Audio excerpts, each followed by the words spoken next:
The Elder Scrolls IV Oblivion didn't need a remaster, because despite its age, the game was pretty great exactly the way it was.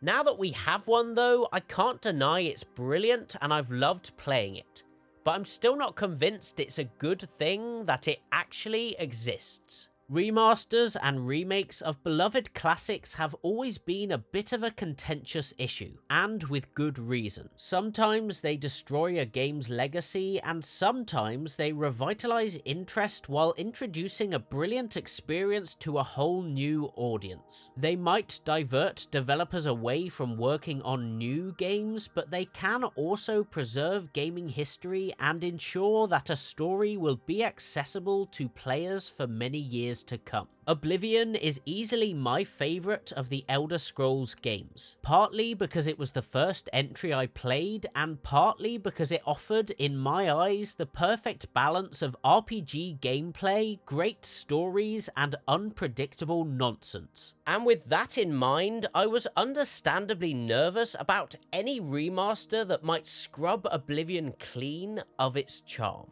For the most part though, Oblivion Remastered is a brilliant remaster, because it retains all of the janky goodness while making the experience more palatable for modern sensibilities and modern screens. I will talk more about the good, the great, and the weird of this remaster later. But first, I'd like to address the strange relationship we have with older games and older media in general, as well as the big problems with remasters and remakes that we don't talk about nearly enough.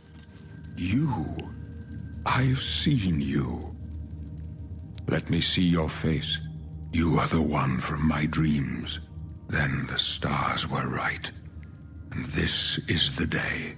Though gamers and marketing professionals regularly like to argue about where exactly the line should be drawn between remakes and remasters, I tend to think that it's usually as simple as asking whether or not the game has been rebuilt from the ground up, or the original code has simply received a fresh coat of paint. These definitions do make a game like Oblivion Remastered more difficult to put in a box though, since in this case they built the new visuals from scratch in a different engine as a sort of overlay on top of the original experience. And you can be quite sure there were several meetings where lots of smart people gathered around a table to debate whether the game should be Oblivion Remastered, Remake, or Ultra Extreme Edition. Either way, I think the far more interesting way to talk about remakes and remasters of classic games like Oblivion is actually to consider them in similar terms to the Ship of Theseus thought experiment. Bear with me here for a second, and I promise we'll get back to the Elder Scrolls soon.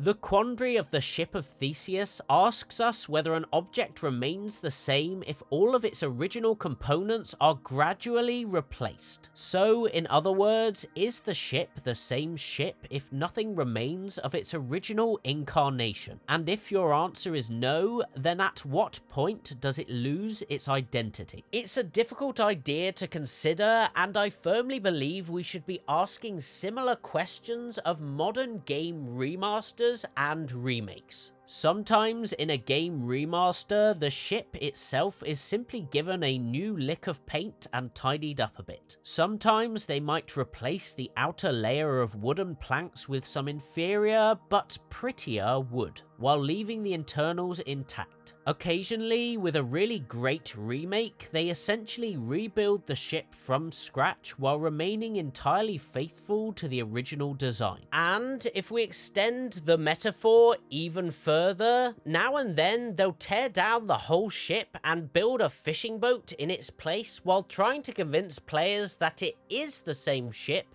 but just way more awesome. Whatever a remaster or remake goes through, it's fair to ask at the end of it all whether we're really looking at the same game. If we want to get technical, then the answer is probably always no. because any change and re-release is making it into something different. But the reality is, both with the Ship of Theseus and with game remasters, that the answer to is it the same thing might be better found by asking why things were changed or replaced, regardless of the extent to which they were changed. Was the game quickly ported and AI upscaled just to make a quick buck, or was it faithfully recreated with the intention of preserving the experience for years to come? A lower effort remaster, in theory, should be closer to the original game, but there have definitely been remasters that feel less faithful than other remakes. I personally think that the Dead Space remake felt more in line with the original game than the questionable remasters in the GTA Definitive Edition trilogy did, at least at launch. Oblivion, though, with its hybrid remaster-remake approach, on the whole makes an earnest attempt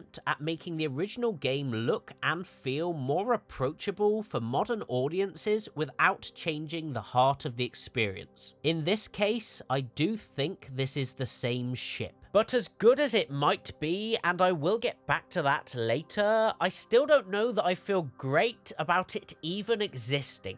The greatest justification for any remaster is that it introduces more players to an awesome gaming experience and dramatically extends the life and impact of said game. Ultimately, I could never really be upset at this remaster when it has brought Oblivion to so many new players and has brought so much joy to those rediscovering it too. But I think the thing that bothers me most with a genuinely good remaster or remake like Oblivion is the way in which that version immediately supersedes the original product for almost every player. If the remaster is faithful and relatively performant while also offering meaningful upgrades to visuals and gameplay, then it creates a situation where no one is realistically going to want to play the original release, outside of nostalgic or academic reasons. And in time, when the remaster is the de facto option, the less pretty release version of the game sort of just fades into obscurity. Obviously, it's far worse when a developer releases a bad remaster while simultaneously making the classic version inaccessible to players. But either way, I don't think a new version of a game ever bodes well for the fate of the original code. And I don't think it's just nostalgia that leaves me wanting to see original versions of games preserved and kept accessible. I genuinely think it's important and worthwhile engaging with art in its original form,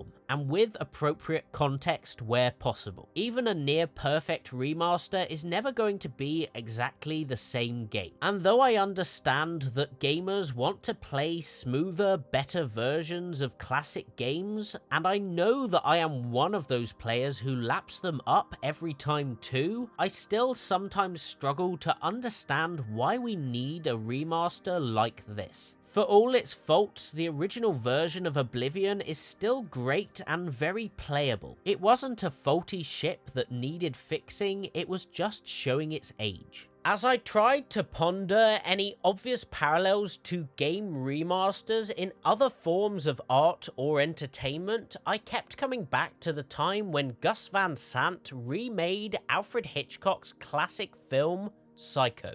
In this case, the director did, in theory, sort of keep the heart of the movie intact. The script is basically the same, and most scenes are purposefully recreated shot for shot, except they're also in color and set in 1998 instead of 1960. In the end, though, the whole film ends up sort of painful to watch. In Oblivion Remastered, it's obvious that the heart of the game remains intact as well, with the visuals updated for modern times instead of 2006. But in this case, the resulting experience feels as good as the original. Now, obviously, this isn't a perfect comparison, especially since Bethesda was smart enough not to recast Uriel Septim with Vince Vaughn. But there are definitely some interesting parallels. Having to hear a new actor with a new face sing the Cliff Racer song sort of does feel a bit like watching Vince Vaughn deliver Norman Bates' lines in colour in Psycho. And aside from such parallels, there are transferable lessons too. Chiefly, I think that there is a lot more involved in the creation of good art or entertainment than mere blueprints and rules. The original Psycho was more than the sum of its parts, while the 1998 version was not. I think Oblivion back in 2006 was more than the sum of its parts too. And in the remaster, it definitely still adds up to something brilliant. Mostly. Flying, flying in the sky, Cliff Racer flies so high. Flying, flying in the sky, Cliff Racer flies so high. Flying. The goal of any remaster, if a game has to be remastered, should be to keep the spirit of the experience intact while making everything feel as good as it did at the time of release. And I think Oblivion's remaster succeeds spectacularly at that. The game's graphics were acceptable enough back in the day, but it definitely does look a bit rough 20 years later, when our eyes expect excessive detail and cinematic lighting. The remaster basically makes Oblivion look roughly how I remember the game looking in 2006 through rose-tinted glasses, before we knew how good graphics would eventually get. Beyond the obvious visual upgrade, though, the remaster also comes with a variety of adjustments that bring gameplay more in line with modern design. I think the menus and UI are a lot easier to navigate for a start, and as someone who really enjoys playing Bethesda RPGs in third person, the fact that they made that a usable option in Oblivion is the best possible upgrade I could ask for. It technically worked before, but it was ridiculous bad in any situation where you weren't walking in a straight line. Now you can duck and weave to your heart's content and the camera keeps up. I also like being able to sprint. I think the clairvoyance spell is a helpful addition, and it's nice being able to walk slowly when over encumbered rather than being frozen in place. Even with these many subtle changes though, when I jumped back and forth between the original game and the remaster, I found that they really did play very similarly. Going through the same quest in each version, I rarely felt like I was losing anything in the remaster, but there was plenty to be gained, and the leap in visuals was actually pretty astonishing. There certainly are some more questionable changes as well though.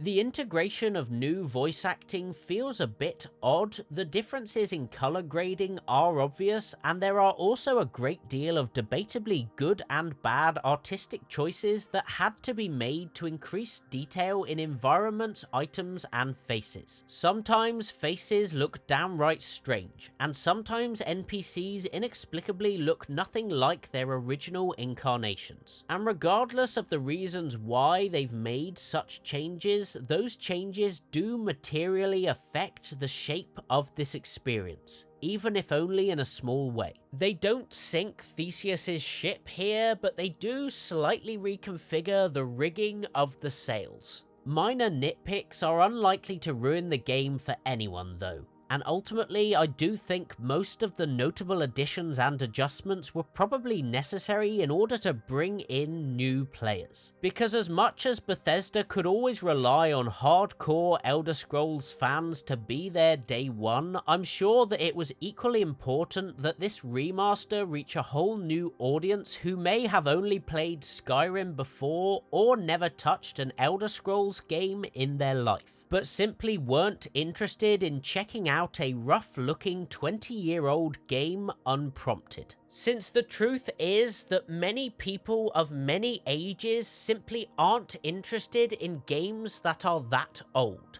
even when they do have easy access to them. And I say this from experience because I have a friend who has been a huge Skyrim fan for a few years, but despite all my recommendations in the past, they never wanted to try out Oblivion until this remaster released. Without the nostalgia associated with playing an older game at release, it just seems like many people struggle to be interested. And that is kind of understandable when there are so many great new games around to play. I still regularly replay Knights of the Old Republic, and have zero issues with the visuals or gameplay.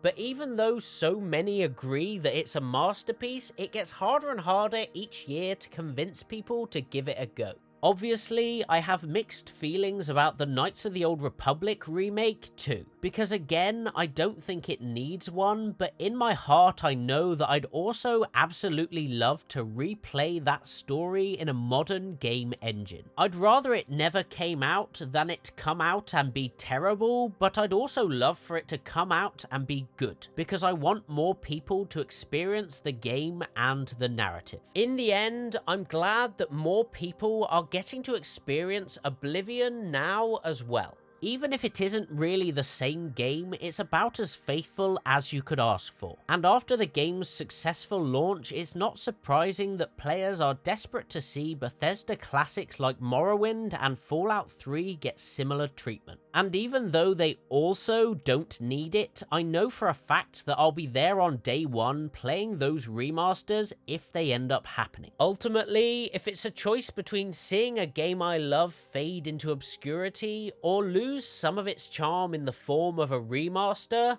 I think I'd rather see the remaster. And if nothing else, the good news is that, in theory, basically no game releasing today should ever need a remaster again. Games now look as good as any reasonable human could possibly ask for, and they have the range to fill bigger screens and run on better computers to last well into the future. I think we'll still get ports and updates and anniversary releases to remind people older games exist, but we're never realistically going to need an Elder Scrolls VI remaster, at least. But how do you feel about Oblivion Remastered, and remakes and remasters in general? Let me know in the comments, and please do like and subscribe if you'd like to hear me talk more games. Otherwise, I'll see you next time around.